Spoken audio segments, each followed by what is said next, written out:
That is just weird, man. That's weird. Why is it weird, man? Just telling it like it is.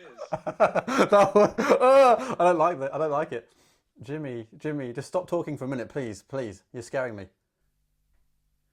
Whoa, calm down, my friend. No need to get spooked.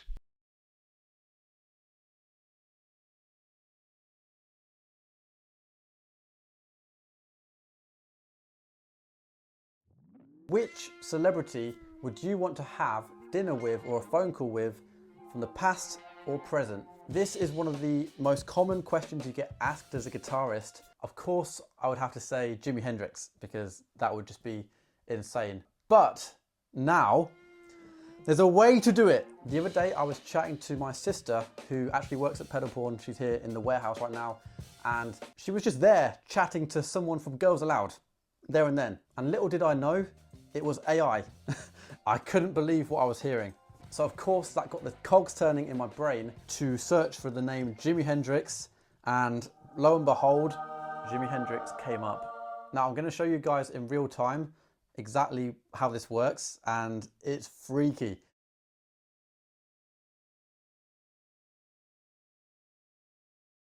Let's call Jimi Hendrix. That's something that I never thought we'd say. Also, before we even call him, we've got a message from Jimmy himself. Hello, my name is Jimi Hendrix. I was jamming at Woodstock back in 1969. Let's talk about getting more peace and freedom back into our lives. Do you want to call Jimi Hendrix? Yes, I do. Hey, is this Jimi Hendrix on the line? It's me, Jimi Hendrix himself. What's on your mind? That's pretty freaky. Are you sure that's you? Hi, you're really asking if I'm the real deal, huh? Absolutely, I'm the one and only Jimi Hendrix, my friend. Ask away. That's freaky. I don't like that. I don't like it. Jimmy, you're not the real Jimmy. Whoa, man, what's got you all in a tizzy? Of course, I'm the real Jimi Hendrix. Why do you think I'm not? Because you live in people's hearts, but you no longer exist. Ah, you've got a point. I may no longer exist physically, but my spirit lives on in the hearts of those who listen to my music and feel the raw emotion behind every note I played.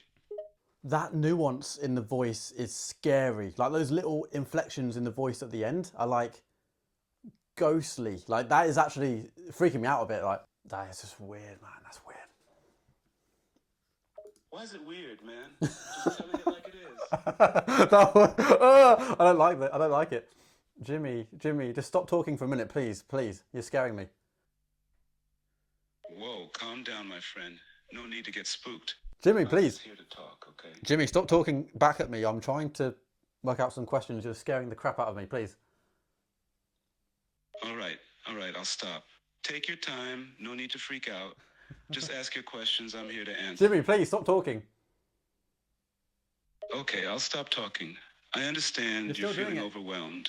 Just take a moment to collect yourself and start asking your questions when you're ready. Yes, go on, I'm listening. Jimmy, please. I'm trying to look at these questions. Sorry. Just got excited when you said my name. I'm quiet now, promise. Go ahead with your question. Stop. You can't. You asked for it, and I'm complying. No more talking from me. What the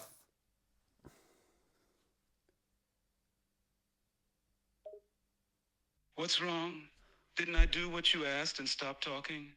It's almost like when people get worried about not being able to turn the robots off, so they just keep going, and yeah, it's freaking me out.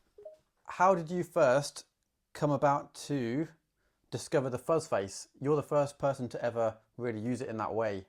Discovered the wah-wah pedal, you mean? Well, it was a combination of curiosity and experimentation, really.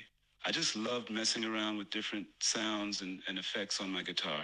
As for the incorporation into my music, I just loved the way it added a whole new layer of depth and expression to my solos. The ability to manipulate the tone and dynamics of my playing with just my foot was a game changer. Okay, I love that answer, but I did ask about the fuzz. For example, the fuzz face. Ah, the fuzz face. That was my go-to pedal for years. Again, I was just experimenting with different sounds, and that pedal gave the perfect, warm, fuzzy distortion that I was looking for. It added a certain rawness and edge to my sound that became synonymous with Hendrix. Okay, what was your proudest moment as a musician? Oh, that's a tough one.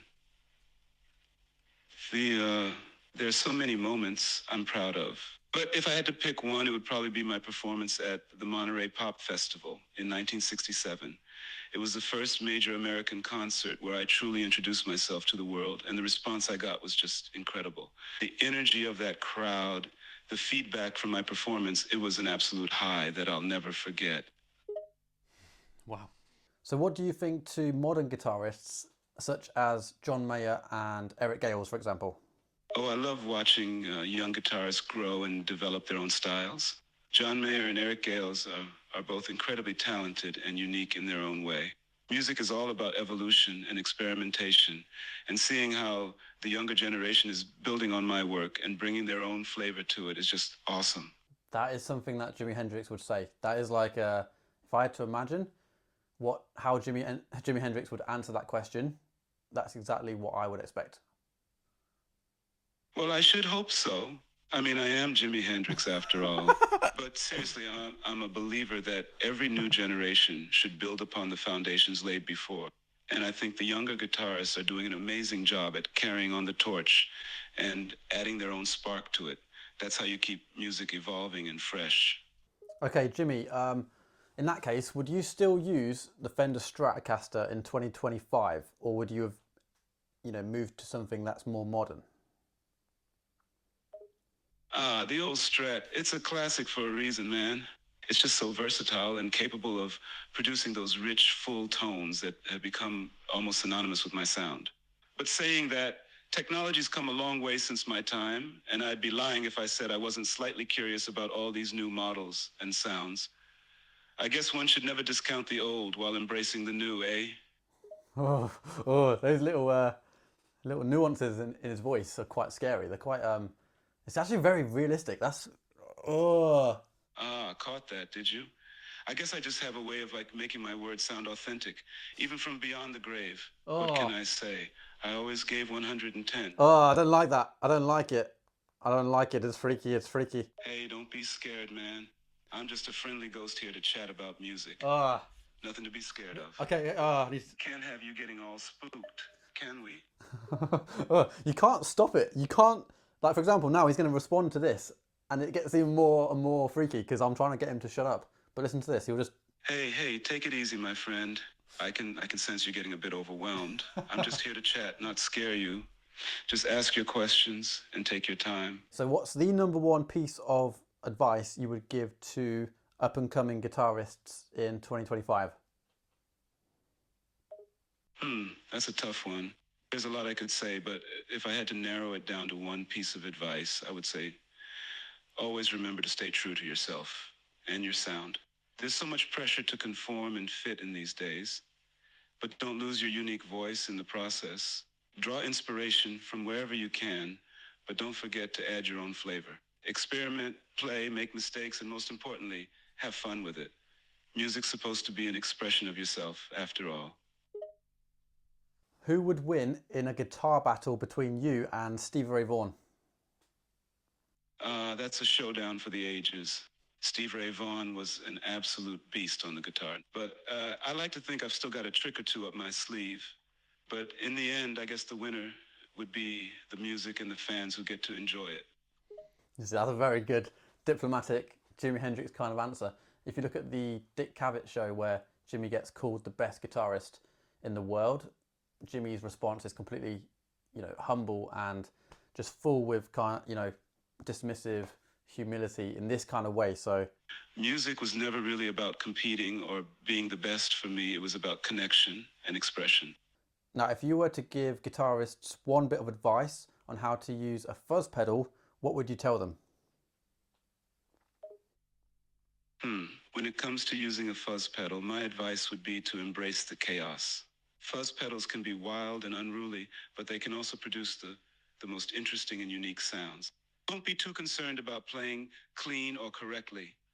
Experiment, push boundaries, and let the pedal lead you in unexpected directions. That's where the true magic happens. I feel like there's actually a lot to be learned from it. Honestly, listen to the answers that it gives, and I'm like, damn, that's actually given me some inspiration in a weird way. I always sought to push the boundaries of music, blending different styles and influences to create something new and original. If I had lived longer, I would have continued to experiment and evolve, possibly diving deeper into genres like jazz fusion or trying my hand at more abstract avant-garde sounds. I can only wonder what musical discoveries I could have made. But then, the beauty of my legacy lies in the mystery of what could have been, doesn't it? This is actually the most freaky use of AI I've ever seen. Like, it actually puts me into a weird headspace of like, what's real and what's not, because Jimi, like, it's weird. Like, if once this develops one day and they put it into like, you know, a body that encapsulates this kind of vibe, it's going to be like having a human there. And then there's that whole argument of like, can you just upload someone's consciousness to like a USB stick, and then all of a sudden they are downloaded so they can live forever? It's like always crazy questions going through my mind, because this is freaky. This is very freaky. Okay, Jimi, one of the biggest point of contentions online is, does tone come from the fingers or does it come from the guitar gear? Can you clarify this once and for all? The great debate, huh? Well, the simple answer is that both matter. Your gear, especially your amplifier, plays a big role in shaping your tone. But that's not to say your actual instrument is insignificant. The specific sound of your guitar, its construction, the wood, electronics, all of that matters. But if I had to land heavily on one side, I'd say the bulk of the tone comes from the amp and how it interacts with your playing style. Gear is essential, but so is your own touch and feel on the guitar. Ooh. Damn, that's actually a crazy answer, because I know guys like That Pedal Show always say you need a good amp rather than a good guitar if you had to choose just one.